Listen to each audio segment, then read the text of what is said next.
yang harus kita semua perhatikan mengenai hukum bab janaiz, bab mengurus jenazah.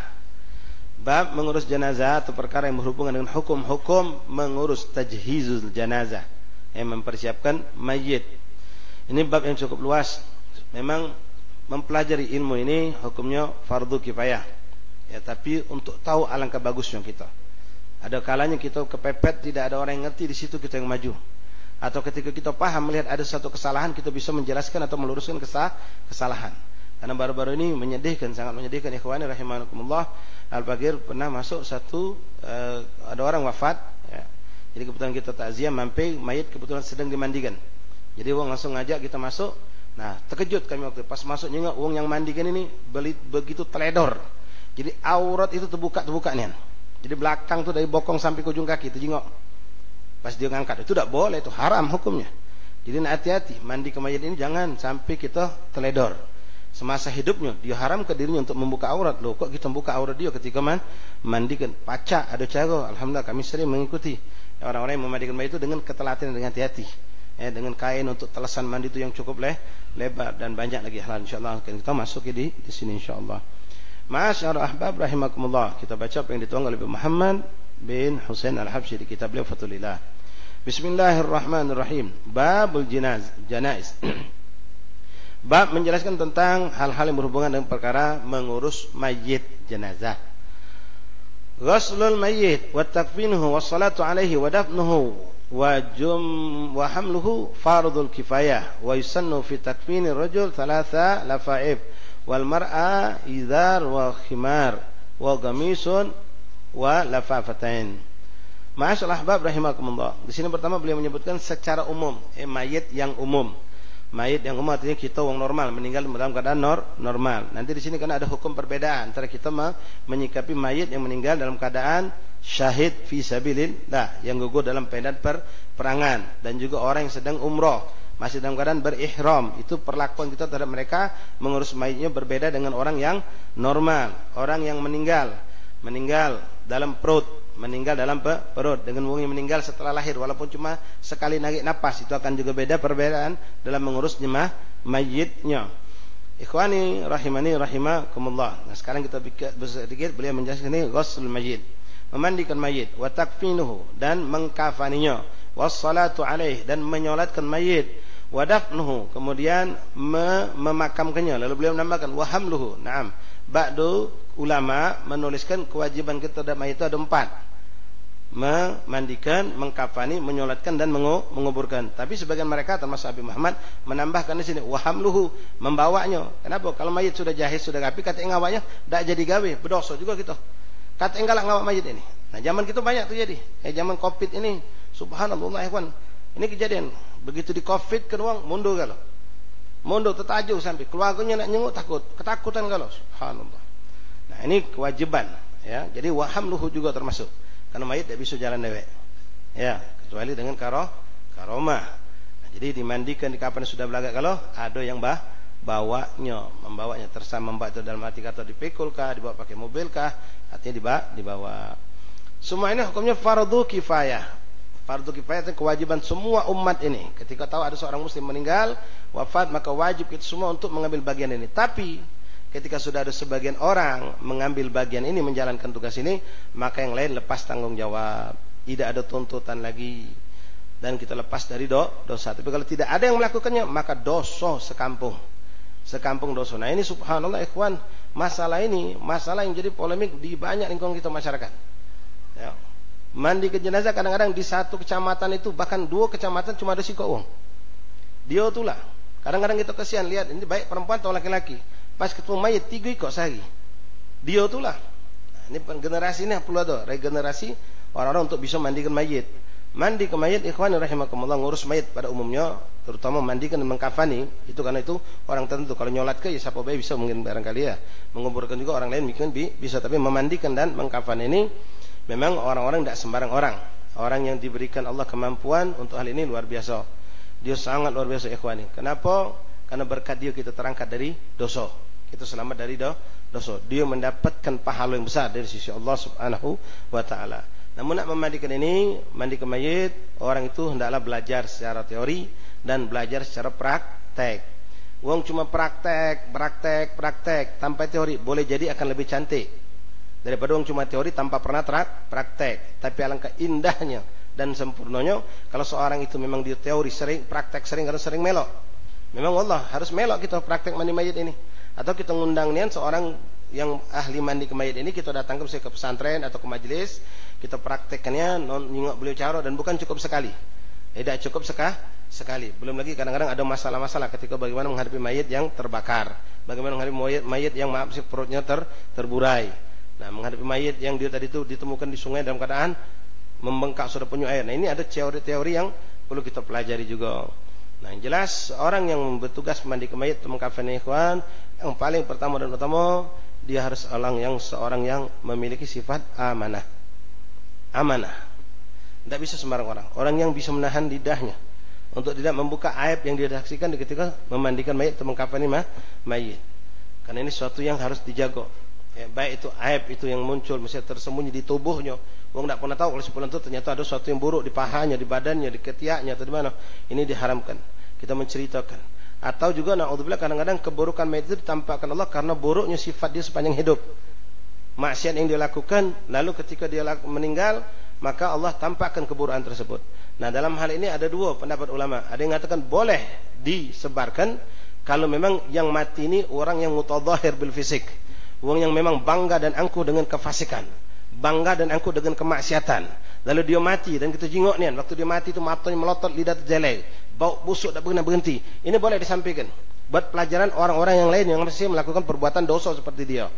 Tapi kalau orang ini sudah tobat atau dia melakukan dosa itu tidak banyak orang tahu, sembunyi-sembunyi, maka tidak boleh kita ceritakan. Allah sudah nutup dia, jangan kita bukakan, haram hukumnya. Ya, haram hukumnya. Jadi kalau orang yang memang mutadhahir, memang dia tadi itu bangga dengan maksiat, ngerasa hebat dengan maksiat, ditegur, dinasihat, tidak pernah nerima, lalu diwafatkan Allah dalam keadaan buruk dan kita saksikan keburukan ini ada nih nampak, maka boleh diceritakan kepada orang lain agar orang lain tidak melakukan hal yang sama. Apa ini pernah ada ke Rasulullah? Rasulullah pernah melakukannya. Nasihat bagi yang lain. Contohnya kisah Al-Qamah, dan seperti Al-Qamah terjadi beberapa kejadian ketika sahabat itu susah untuk wafat, susah untuk meninggal, dan Nabi tahu sebabnya. Maka Nabi nasihat sahabat, jangan seperti ini kejadian, kata Nabi. Cuma Al-Qamah sudah tahu tobat, diberikan maafu oleh ibunya. Nanti dicontohkan hal ini bisa berakibat fatal. Jangan sampai orang lain mengikutinya, keburukan itu muncul. Nah, lebih lagi memang kita disunnahkan untuk menyebarkan kebaikan kalau kita melihat suatu keindahan pada mayit. Maka Rasulullah SAW mengatakan dalam hadisnya, "Udhkur mahasin mautakum wa kufu masawihim," atau Rasulullah SAW, sebutkan kebaikan-kebaikan orang sudah meninggal itu dan tutup, jangan kau buka keburukan-keburukannya. Baik keburukan semasa hidupnya, termasuk ini balik masalah kita mandi ke mayit, ketika kita menyaksikan keburukan itu muncul di saat dimandikan. Di saat kita mandikan, saat kita ngafani, kadang-kadang muncul hal yang buruk. Nah, di situ kapan kita boleh menyebarkan, kapan boleh kita tidak boleh menyebarkan, di situ harus kita pahami, harus kita tahu. Tidak sembarang diceritakan. Ini penting. Jadi balik lagi untuk menjadi seorang yang istilah kita ini sebut Bilal. Tidak tahu juga kami, bingung ngapa disebut Bilal. Padahal Bilal itu identiknya tukang ngebang. Dak lanang dak tino, panggil Bilal kan. Dipanggil Bilal, tukang mandi ke masjid. Subhanallah. Nah, Bilal ini ya pertama tadi dia harus amanah, wong yang amanah. Tidak boleh dia. Misal maaf, ada wong kecingoan setiap hari baju rapi, masya Allah. Pas mandikan ternyata tato kalau di badannya. Tidak boleh kita buka cerita. Kenapa? Wong taunya dia wong baik. Wong taunya dia orang soleh. Wong yang mungkin dulu memang dia buruk dan sudah taubat atau panas. Pas kita mandikan, mau tidak mau melihat ada tato tadi. Nah, tidak boleh kita cerita. Oh, tidak nyangku aku pas buka bajunya bersau aku. Ngapo? Nago duiko. Tak boleh ceritakan ini. Kenapa? Uang tak tahu galau. Gara-gara ente terbuka aib dia. Haram hukumnya. Atau apalah yang keburukan-keburukan yang lainnya. Atau bentuk dari tubuh atau apa kekurangan-kekurangan, tak boleh kita ceritakan. Masyaallah, bab rahimah kedua, yang jelas orang ini harus kuat. Ngadep mayit ini kuat fisik, bukan fisik, tapi kuat mental. Kalau udah kuat mental, udah gobo mandi, tidak bisa sembarangan. Nak kuat, amanat, kemudian dia kuat. Fisik harus kuat, bukan lemak mandi ke mayit itu. Capek, letih, ya. Kemudian mental juga. Ya, kalau ketemu mayit-mayit yang meninggal senyum, nikmat kita. Tapi kalau meninggal mata melotot, ditutup melotot lagi. Nah, itu ngeri kita yang macam ini kan. Nauzubillah min dalik. Ketemu mayit apalagi model meninggal yang meninggal buruk, meninggal karena berkelahi, ya, atau meninggal karena dia tadi dalam keadaan mabuk. Ini kalau kita melihat keadaan mayit-mayit seperti ini mengerikan. Atau melihat orang yang meninggal dalam kecelakaan, itu juga mengerikan. Ada orang tidak kuat nyengok darah, pas nyengok darah langsung roboh dia, tidak kuat. Harus kuat fisik. Kemudian dua yang kami sampaikan tadi, dia harus punya ilmunya. Jangan cuma dari praktek baik, ilmunya juga harus dia tahu bagaimana cara memandikan mayat-mayat yang seperti ini.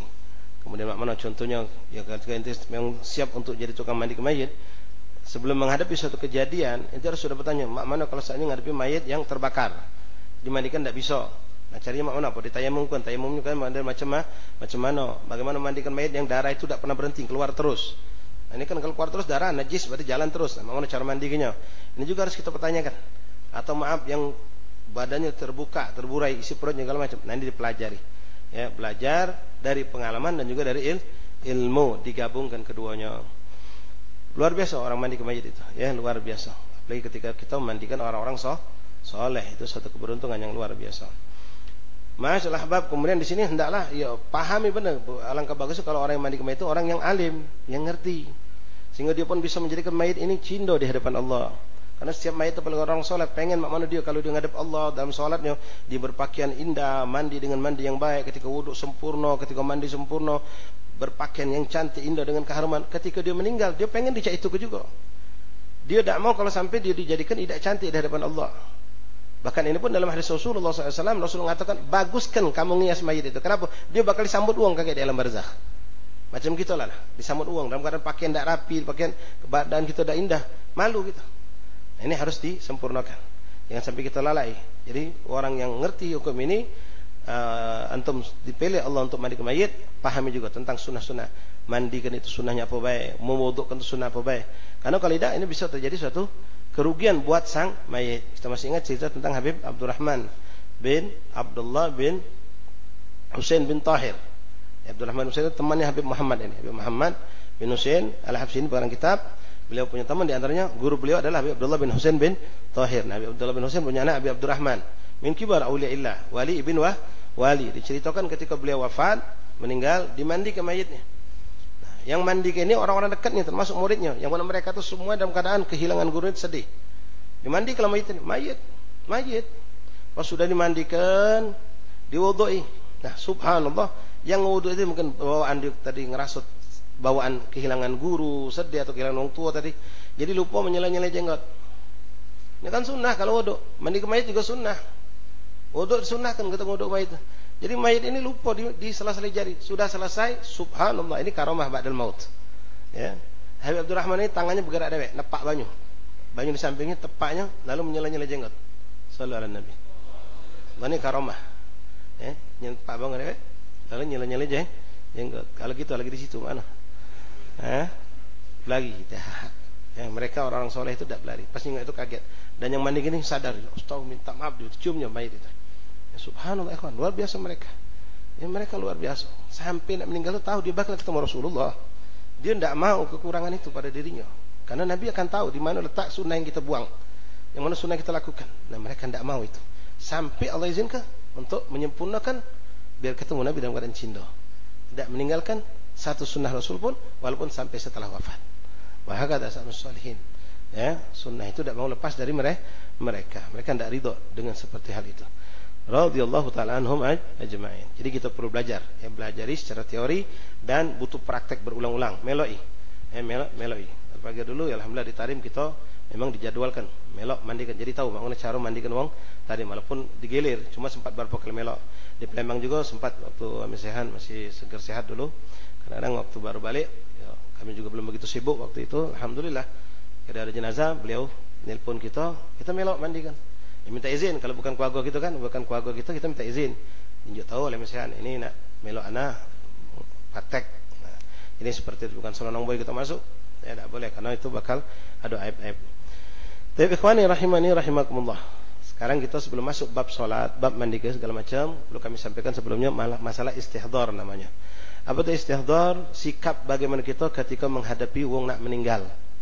Ini penting, semua kita mungkin bakal ngalami ikhwani rahimakumullah. Mandi ke mayit belum tentu. Ya, mengkafani mayit belum tentu. Paling kita melok nonton, melok nyingok, melok nyiram paling. Tapi ini boleh jadi kita menghadapi. Dan ketika kita menghadapi ada orang yang hendak sakaratul maut, ini yang harus kita lakukan. Jangan sampai kita lalai. Wallahi ikhwan, ini penting. Kenapa? Detik-detik terakhirnya dia itu. Barangkali detik-detik terakhir itu kita bisa memberikan pertolongan agar dia mendapatkan puncak husnul khotimah. Tapi kalau ahli keluarga lalai galau bahkan melakukan kesalahan, boleh jadi dia dalam keadaan saat hendak wafat itu dalam keadaan sempit yang luar biasa. Ini harus kita hidupkan suasana keadaan yang membantu mayit itu meninggal dalam keadaan husnul khotimah. Ini penting diperhatikan. Jadi kalau kita melihat ada orang satu sudah kaya, vonis dokter itu boleh dipercaya, boleh tidak, boleh ajal di tangan Allah. Cuma kadang-kadang kita ada tekan, kita ada perasaan, atau kita sudah memang pengalaman melihat orang sudah, karena dulu sudah pernah ngadep yang meninggal 2-3 kali. Jadi pas nggak ada keadaan sikap tuh, hati kita ini ngomong, oh tidak lama lagi pecahnya. Ya, kita bukan kasyaf, cuma tajribat. Ya, kita pernah ngalamin sebenarnya, kita bisa mengatakan. Nah, apa yang kita lakukan? Sikap kita. Nah, ini penting. Ya, kita bukan wali. Kalau wali Allah, banyak wali Allah yang tahu si fulan bakal meninggal, si fulan belum meninggal. Ini cerita banyak kita dapatkan, termasuk di Palembang sini. Ya, ketika minhum ya Habib Ali bin Ahmad Bahzin radhiyallahu an, ketika beliau mampir ke mengunjungi Habib Abdullah bin Syekh Bakar bin Salim, atau dikenal Habib Nang, ibunya abahnya daripada kakeknya Ustaz Nagib, Ustaz Umar bin Aziz, abahnya dari Ustaz Umi Kulsum. Di 13 Sele itu wali min kibar auliya salihin. Ketika beliau sakit berat, Habib Ma'lim Nang masuk daerah 13 Sele itu.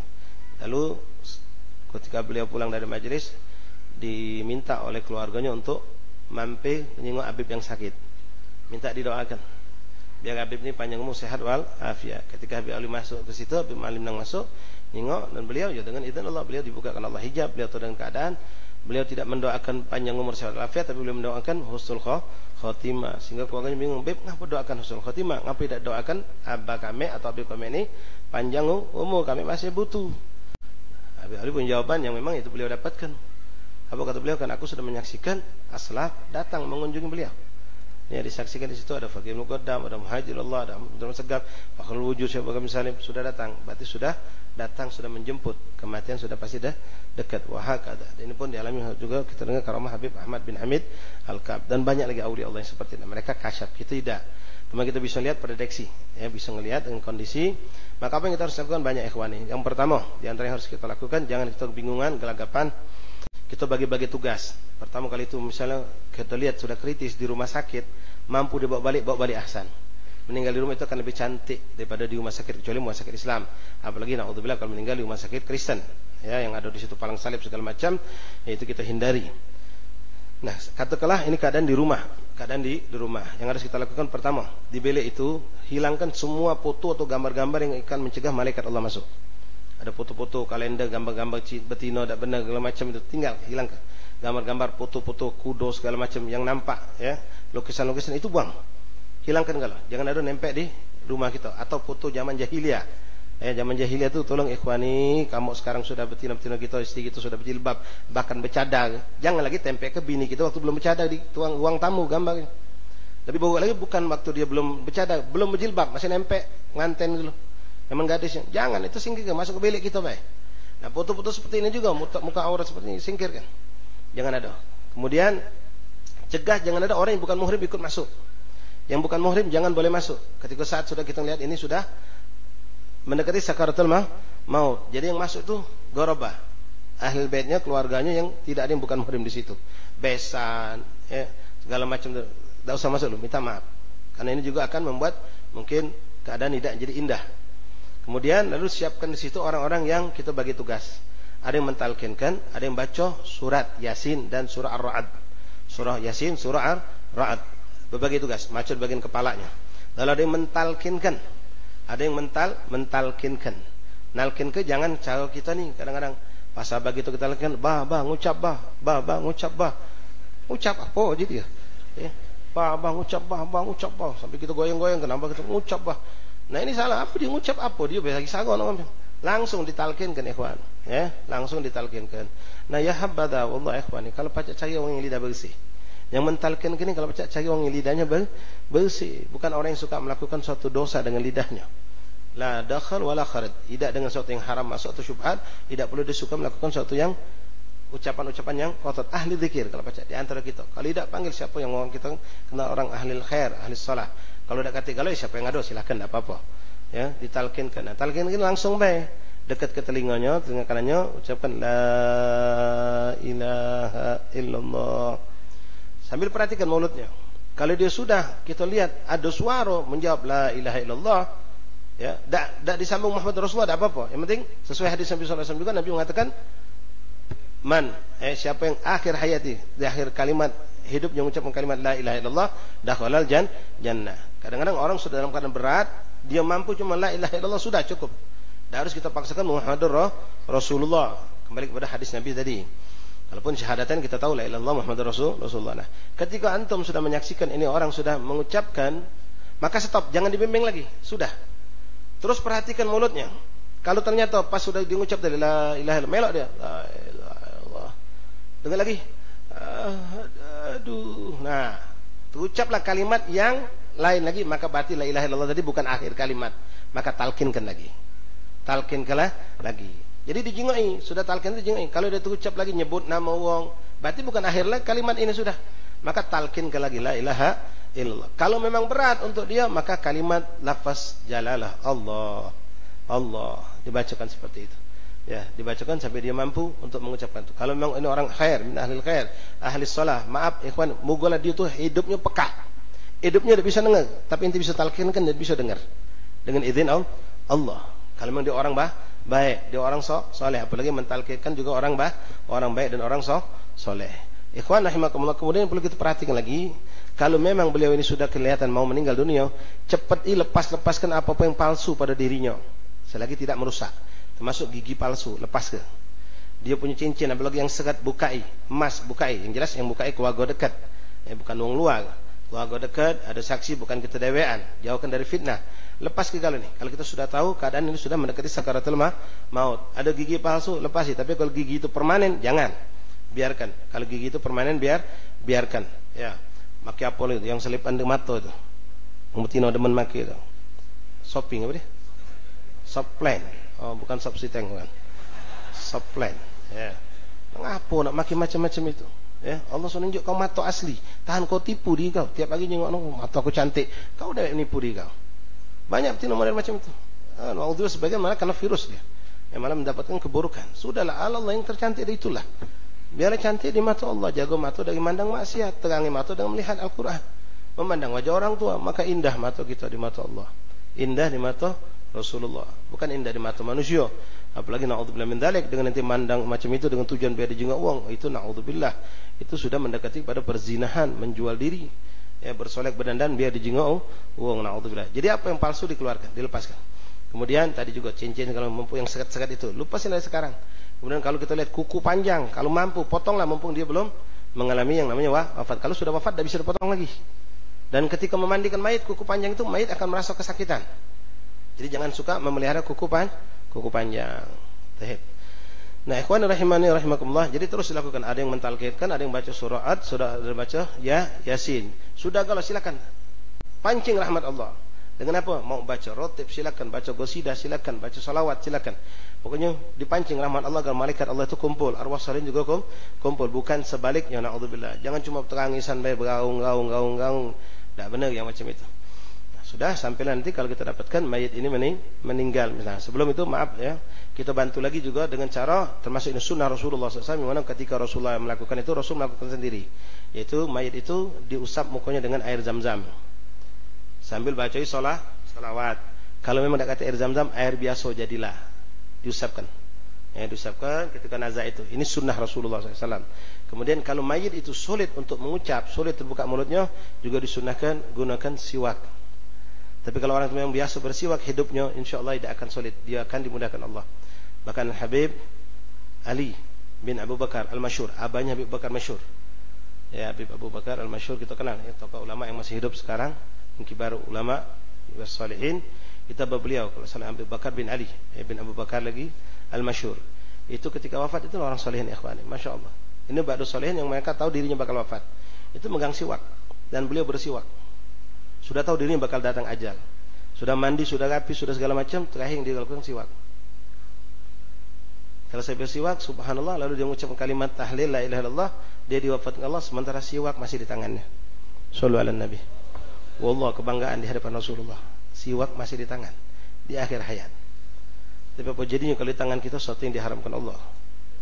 Meninggal remote di tangan, meninggal rokok di tangan, meninggal sesuatu yang buruk di tangan kita. Na'udzubillah. Hadza haula shalihin. Ya, siwak dan siwak masih di tangan beliau. Itu luar biasa. Meninggal dalam keadaan bersiwak. Nah, kalau kita dapatkan orang yang susah meninggal, ya. Nazak dak meninggal mbek siwak. Ya, kalau ada siwak yang masih baru, ahsan. Kalau itu memang keluarga inti dewek, pakai punya inti tidak apa-apa. Ada air zam-zam, celup air zam-zam. Sambil salat, insyaallah akan keluar ruh dengan gampang biidznillah. Akan keluar ruh itu dengan gampang dengan izin Allah Subhanahu wa taala. Wallahu a'lam bishawab.